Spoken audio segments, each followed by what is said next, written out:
All right, folks. Hello and welcome back to online English class. Hope you guys are doing well today. Today we're going to be working through the end of OTN 2, all right, concluding our analysis of Lear's character development in Act 2, and then looking briefly at the symbols and motifs developed in the play up to this point. And then we're going to begin our work on Act 3 with a very brief SQ3R, okay? So this should just take a matter of minutes, right, after we spend the lion's share of our time considering Lear's character development in Act 2, Scene 4. Okay. Before we do that, let's just remind ourselves of our top of the week announcements. Okay. So remember your new discussion grade procedure. Leave a question, a summary, or reflection. Okay. Make sure that you're continuing to keep up with your OTN work. All right. OTN 2 is going to be completed today, so therefore you should be completing it today as well. All right. We're going to begin OTN 3, so you should also likewise begin OTN 3 just by offering a brief SQ3R for Act 3 as a whole. That should not take you a long time to jot down. All right, you need to finish up your progress check by today at 3 p.m. All right, so today is Tuesday. You need to finish up your progress check for the AP class. Begin progress check number 8 and finish it at your leisure throughout the week.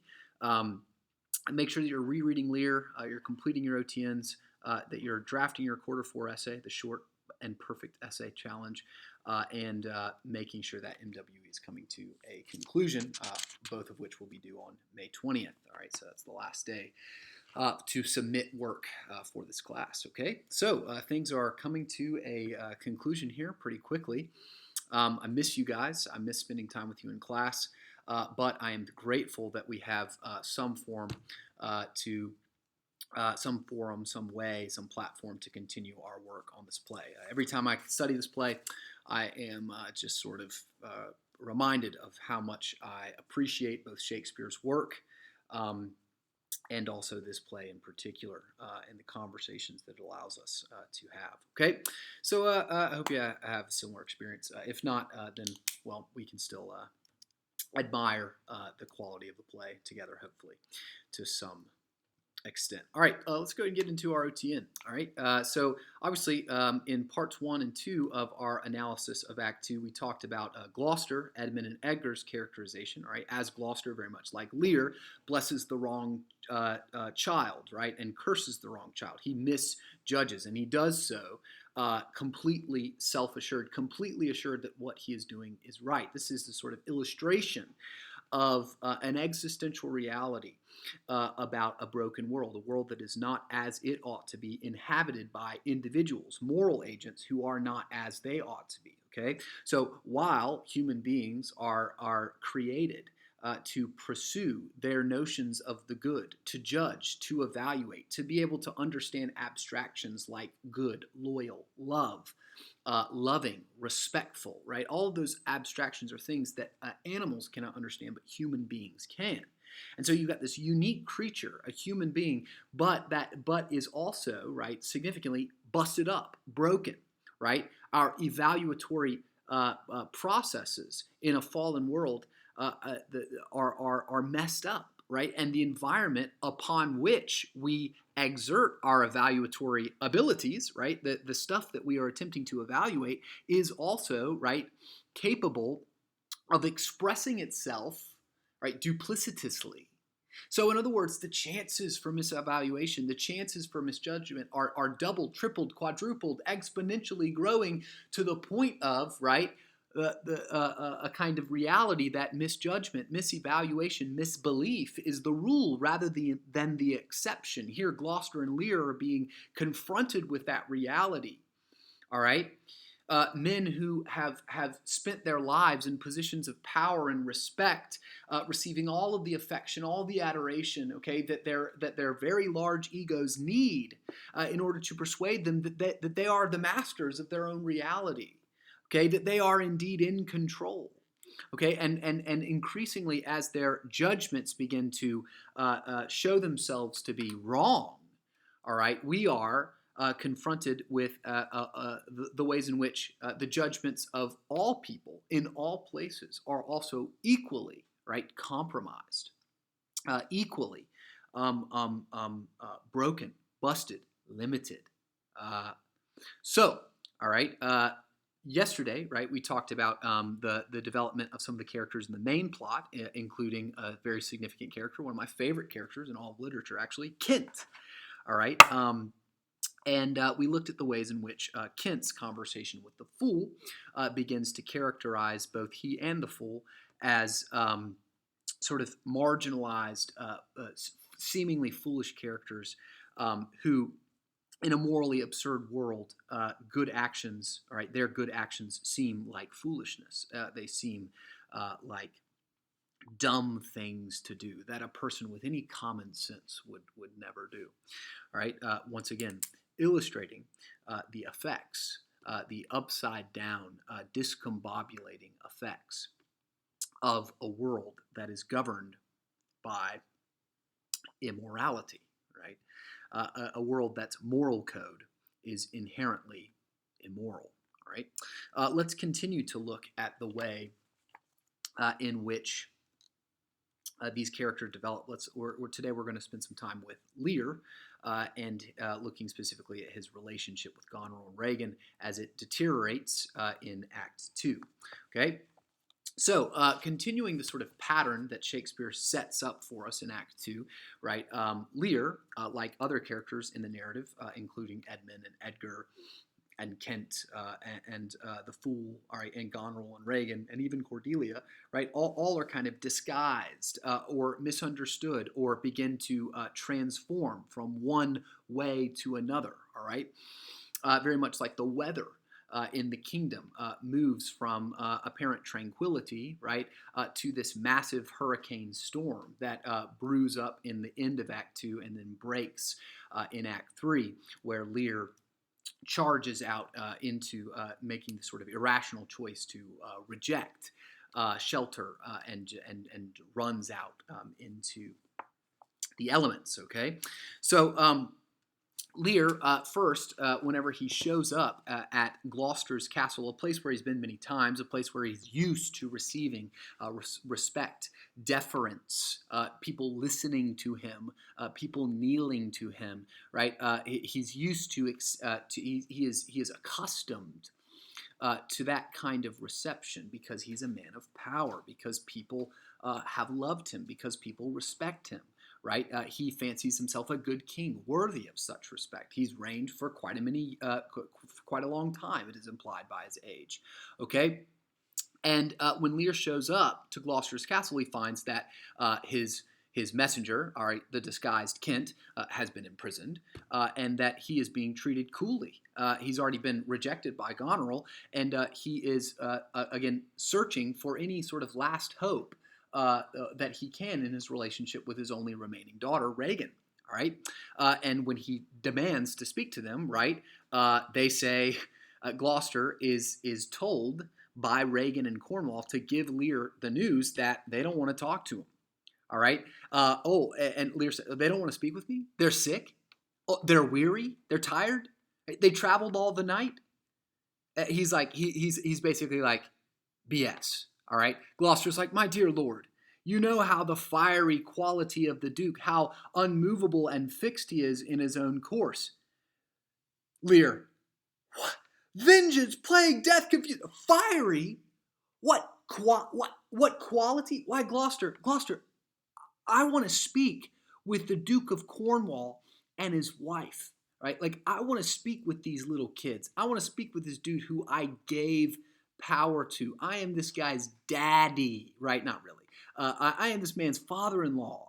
This is my child. When I ask to speak with them, they come and speak to me. Gloucester, well, my good lord, I told them so. Like, I told them to do it. Lear, inform them. Do you understand what I'm saying to you, man? Yes, my good lord. Lear clarifies, I'm saying to you, the king would speak with Cornwall. Notice that he refers to himself as the what? The king.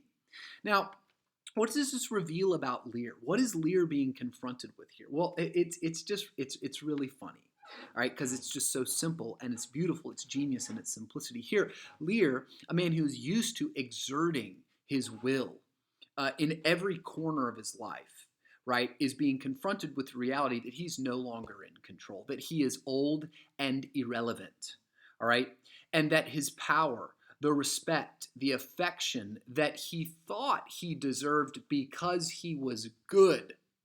He thought that he merited that respect and affection because of his own internal merits, right? Lear is a good man, a good king. He's the kind of person that all men admire and all women love, right? That's what he fancies himself. That's why Lear, right? Remember back to the sort of strange move in Act 1, Scene 1, for a man motivated by power, right? Why would he abdicate his throne? Why would he not cling to it till the bitter end? It's because Lear believed that his authority, the extent to which other people around him submitted to his will, respected him, that it was not tied up merely to the fact that he was a king, but he believed that he was a good man, right, in and of himself. And so when he abdicates his throne, he expects that he will still be treated as he views himself, which is how? A king. Now, it becomes quite clear that Regan and Goneril's deference to Lear was only contingent, as I said back in Act 1, on what? On the fact that temporarily, at that moment, Lear was powerful. And therefore, in order for them to get what they wanted, they needed to be deferential, all right? They needed to be respectful. They needed to be loving, all right? But when Lear has nothing to offer them, when Lear has no capital to give them anymore, what is Lear? What do they do with Lear? Well, they unite together to disempower and humiliate him. The man that they've been kneeling to their whole lives, Lear, right? They go out of their way, right, to make sure that he doesn't have anything that he wants anymore. Those 100 knights, well, he's not going to have those. And then Regan kind of talks him down to like 50, and then 25, and then finally he's like, why do you even need one? Okay? Again, Goneril and Regan, the apparently dutiful, doting, loyal daughters from Act 1, Scene 1 are clearly depicted as duplicitous, clearly misjudged. Okay?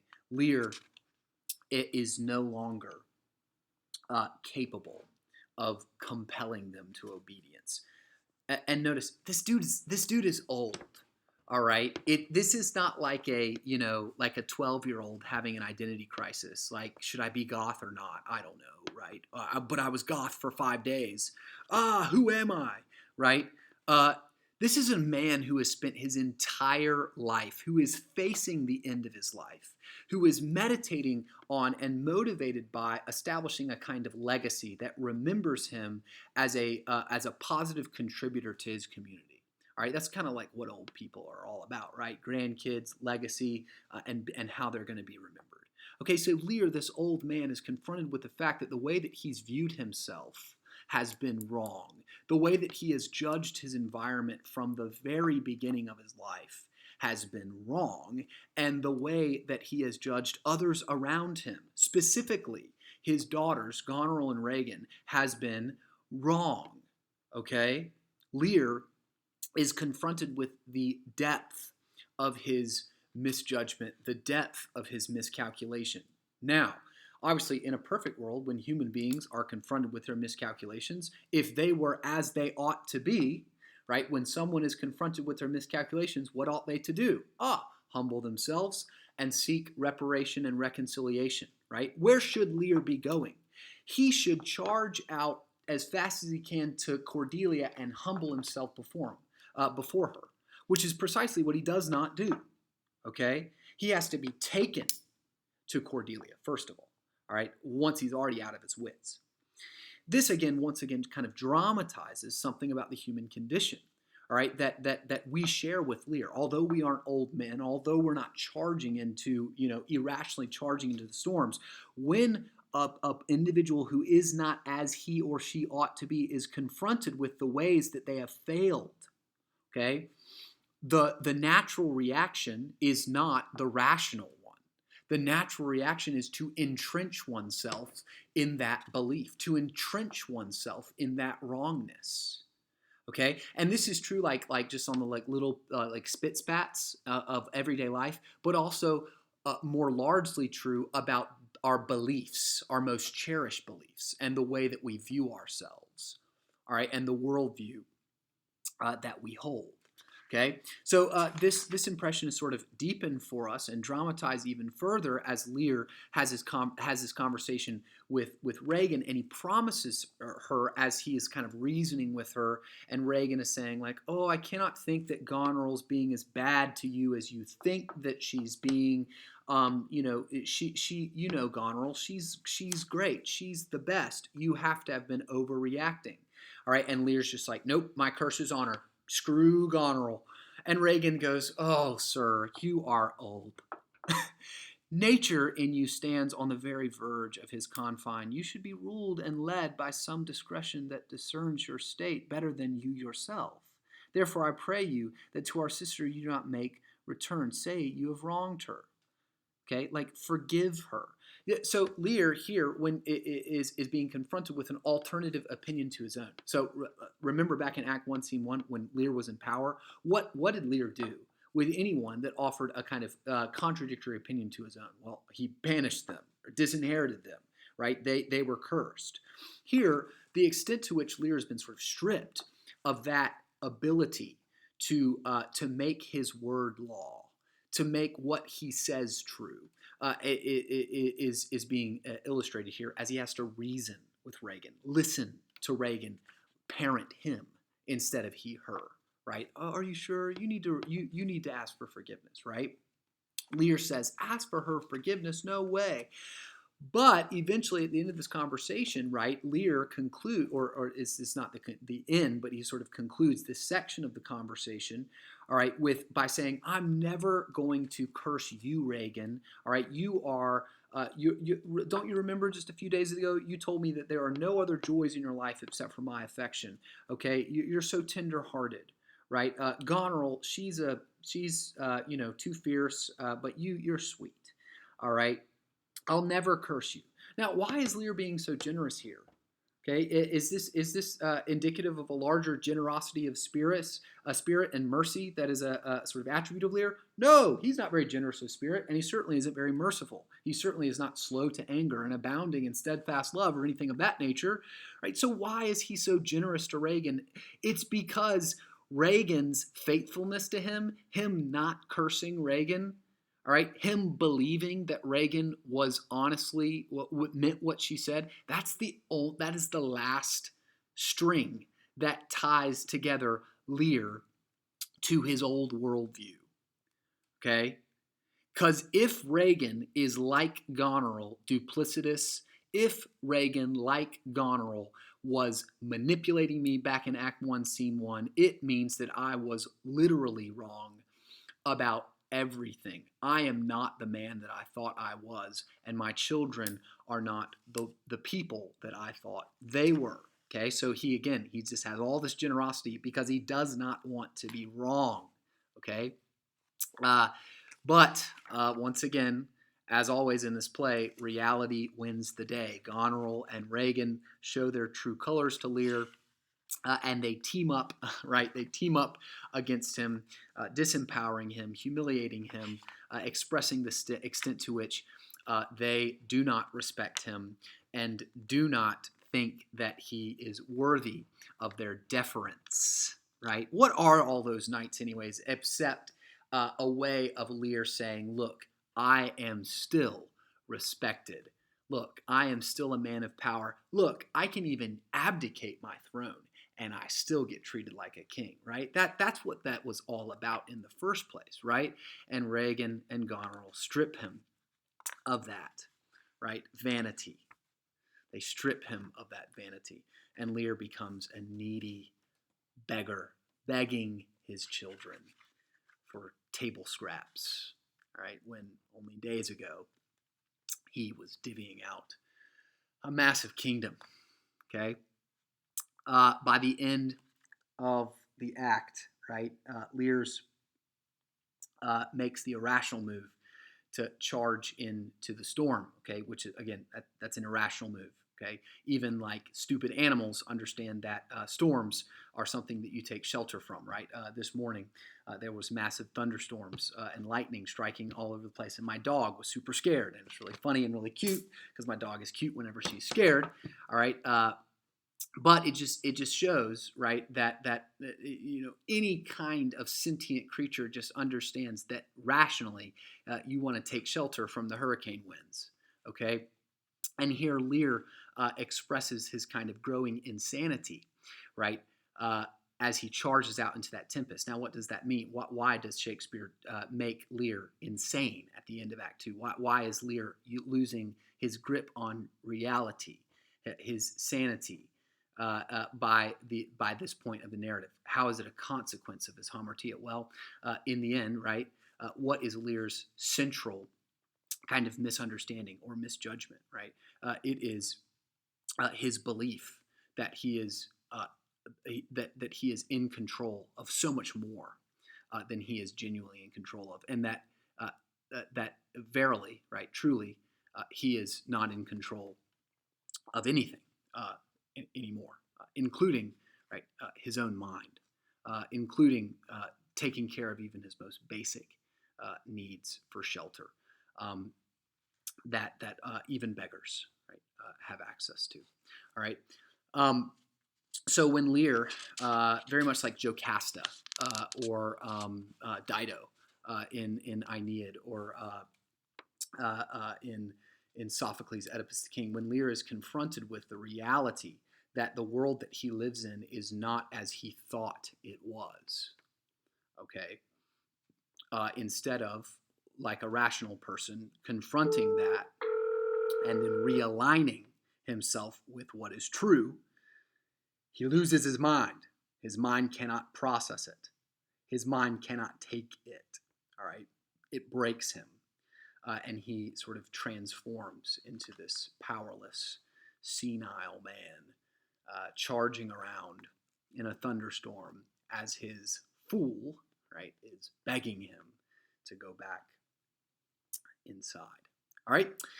So that's the end of Act 2, another significant transformation that takes place there. All right, so the last prompt on our OTN is to analyze the significance of the motifs and symbols developed in the narrative. Okay, so I don't have that much time, but I'll just kind of give you an overview. All right, one of the major motifs or patterns in the drama up to this point is the characters' discussion and usage and varying perspectives of the word nature and that which is natural. Okay, so there's a bunch of different examples. I've noted some right here. And a lot of times for the Unit 6 test, I'll ask a question like, analyze the significance of the motif of the varying characters' perspectives of nature throughout the play. Okay, that will be like just the question. And you, using your own wits and your knowledge of the play, will have to respond to that question and connect it to the major idea, the major thematic impression that Shakespeare's driving at. All right. So I'm not going to analyze all of this for you, but I just want to alert you, okay, that if you're paying attention to the narrative, you'll see on almost every page, oftentimes characters offering kind of their perspective of that which is natural. And that word natural is kind of a reflection of what a character views to be the essence or the metaphysical condition of the environment in which they live. All right, so Edmund's understanding and articulation of what is natural, quote unquote, is different than, say, Gloucester, his father's. Okay, they have varying perspectives of nature, and that is connected to their varying perspectives of the cosmos or the world in which they live, and whether or not that world has any kind of natural moral structures, right, embedded in it, created in it, right? So think back to Hopkins' image of the world being charged with the grandeur of God, right? Varying characters would answer the question of what the world is charged with, right? What it has been imbued with, all right? According to, obviously, their worldview, their belief system. Okay, so this sort of use of the word nature over and over again helps introduce us to those varying perspectives. All right, another important motif is the motif of metamorphosis, and that's a common motif in Shakespeare's drama. He loved sort of threshold crossings and changes in characters in their physical status or the way that they look. All right, think of like Portia dressing up as a male law clerk in Merchant of Venice. Okay, think of the motif of the metamorphosis of Othello from respected general to sort of murderous. Abusive husband. Shakespeare loved metamorphosis, and those external changes would reflect, all right, both the environment in which those changes were occurring and also the internal journeys that are being undertaken in the drama by the characters. All right, and finally, the symbolic significance of the storm. Okay, so the storm is just a natural display of power, of sublime power that confronts Lear or illuminates, right? So think of like the lightning flashes and the booms of thunder, right, as these kind of revelations of or testimonies of the reality that Lear has failed to reckon with, and that he is going to go into and immerse himself in and be confronted with, and then attempt to respond to as best as he possibly can, even though he is not as he ought to be. So there are going to be moments in Act 3 in this storm where Lear has some kind of enlightenment. And then there's going to be moments where just as fast as the flash of lightning occurred, so too the sort of darkness reemerges and Lear's insanity comes back. Okay? All right, so let's quickly run through an SQPR for Act 3 before we close down shop for the day. Okay, if you need to pause it, run around, do a cartwheel, I don't know, you can do whatever you want, but this is only going to take about like 5 minutes. All right, so real quick, who are the speakers? It's the characters. Okay, don't want to go through that again. All right, what's the genre style? It's tragedy. Okay, it's meditating on the meaning of the tragic hero's fall and suffering. Okay, so obviously we can't answer that the question of what the play means sort of generally because we haven't finished, but we are starting to see some patterns emerge about the nature of of what it means to live in a fallen world that is not as it ought to be, inhabited by creatures that are not as they ought to be. Some of the things, the central ideas that Shakespeare is meditating on. Through Lear's characterization. Okay, so what is Act 3 going to do? Well, it's going to bring the suffering of the two protagonists into sharper focus. All right, so Lear as he loses his mind, and Gloucester as he loses his eyes. All right, both of them are suffering, both sort of psychologically and also physiologically. Lear as he sort of loses, like just loses lucidity, and Gloucester as he loses lucidity. He cannot see anymore. All right. So these are going to kind of investigate the toll that comes with Lear and Gloucester's proud misjudgments that and how that just destroys their own well-being. All right. So question: how does Shakespeare continue to develop his thematic impression in Act 3? All right. That's also a question sometimes asked on the Innocence test. I just say, what is the theme of King Lear? Right? What is King Lear about? So be prepared for all kinds of questions like that. All right, so in Act 3, what happens? All right, well, Lear charges out into the storm. Kent, faithful servant as ever, goes and searches for him. Kent, the kind of lucid one in the situation, the fool, is with Lear, begging for Lear to come back inside, but once again sort of speaking in riddles and just being the fool, right? That's just kind of how he rolls. He never drops his foolishness. Kent comes out searching for Lear, and he has some news. Cordelia is coming.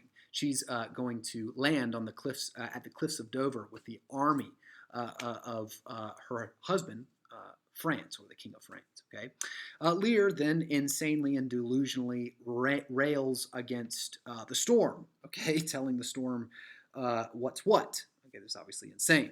Gloucester then decides to disobey Regan and Goneril and go to Lear's aid. All right, so he's disobeying Regan and Goneril at the risk of his own well-being in order to do what he thinks is right. Okay, so this is a moment of moral clarity for Gloucester. And he tells Edmund that the French invasion is approaching because Cordelia has obviously reached out to lords and noblemen that would be faithful to Lear's rule and also just faithful to the good as opposed to supporting Regan and Goneril. He tells Edmund that. Huge mistake. Okay, another miscalculation. All right, Lear and the fool reach Selter. They meet this little guy named Poor Tom, who is Edgar in disguise. All right, Gloucester, not recognizing his disguised son. Okay, sort of continuing that motif of people in disguise not being recognized. All right, even by the people who know them very well. Gloucester basically finds Lear, the fool, Poor Tom, and Kent, and takes them to a house indoors. All right. Edmund, in the next scene, then rats on Gloucester, his own dad, all right, who has just named him his recognized son. So this is like the depth of Edmund's evil. It shows that it's not just about the title, because he got the title. It is truly about expressing a kind of deeper hatred and cruelty toward his dad. Okay, so Cornwall then names Edmund Earl of Gloucester right there on the spot. Once again, Edmund being blessed for the wrong individual being blessed. And by the way, Edmund is going to end up betraying Cornwall too. Okay, he's going to end up sleeping with Cornwall's wife. Ha, pretty funny. Okay, so again, blessing the wrong individuals. Lear, in the next scene, conducts a kind of trial of his daughters. His daughters aren't there. They're just empty stools. And once again, just sort of illustrating his insanity. We'll talk more about that. But I bet you could reason through the significance of this scene independently. It's pretty self-evident, right? As Lear grasps for control of his environment, grasps to maintain some kind of sense of himself as a judge, a righteous judge of his environment. All right, Gloucester returns to announce that Lear is going to be killed and needs to be taken to Dover, where Cordelia is. Again, that's kind of a risk because what did Lear do last time Cordelia was around? Well, of course, he cursed her and disinherited her. So that seemed to be a problem. Then, finally, in the end of Act 2, in one of the most dramatic scenes of the play, Cornwall arrests and blinds Gloucester. Again, illustrating the kind of parallel between Lear, betrayed by his daughters, and sort of incurring psychological and physiological suffering for himself, and also Gloucester as he is betrayed by Edmund, leading to his own undoing. All right, so that is what happens in Act 3. We are going to be talking about Act 3 tomorrow. Hope you guys have a great day.